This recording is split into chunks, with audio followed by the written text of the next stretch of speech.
I picked up the DeWalt 192 mechanic set the other day, so I thought I'd just sort of share what it's like. Haven't seen any real reviews or coverage on it.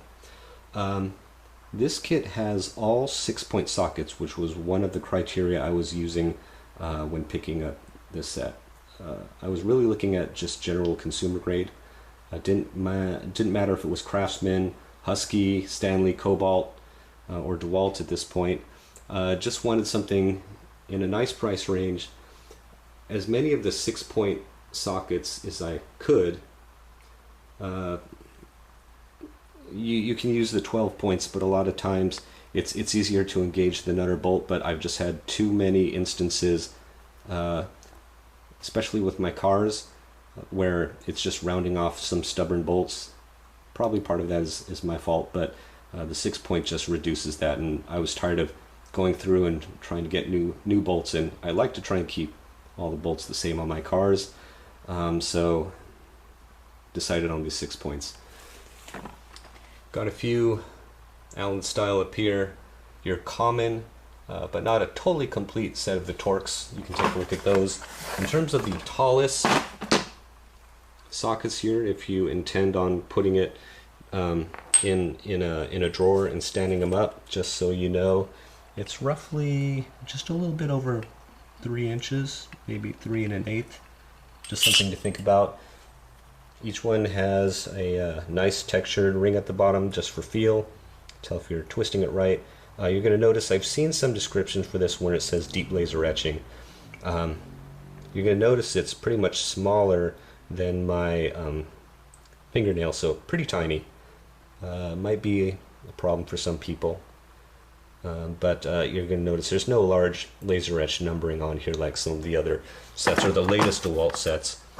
Typically what I found is with whether it be like something like Stanley, DeWalt, or Craftsman, you're only getting that laser etching on their latest sets, or more often the individual sets. Like you're getting one set of sockets, that's the shallow, and then the deep sockets, and so it's going to cost you a little more. And so certainly something to think about if identifying them is sort of important to you. I also liked on this particular set, you're going to find most of the common sizes, of course. What I liked the most, and this is something that you'd want to think about in your own sets, is which end sockets are really going to be important to you and useful. I liked the fact that this one particularly came with the 19 up to 21, and then the 24 and the 22 millimeter sockets here, so that won me over.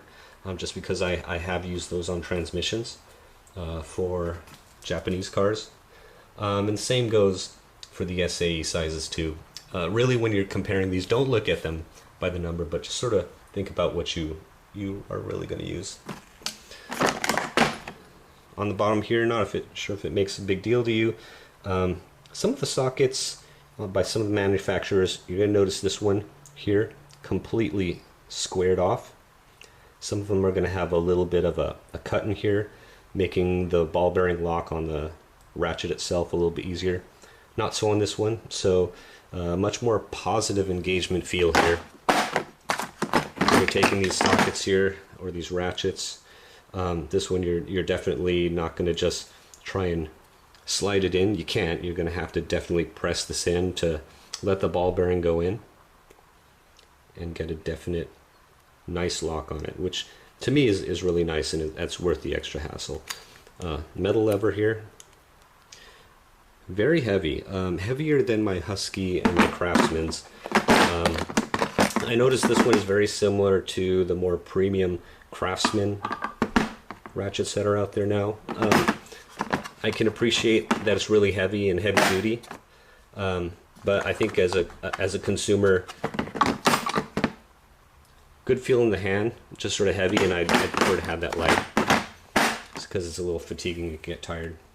Allen keys, and a nice set of extensions here, not just like 3, but a good full set here.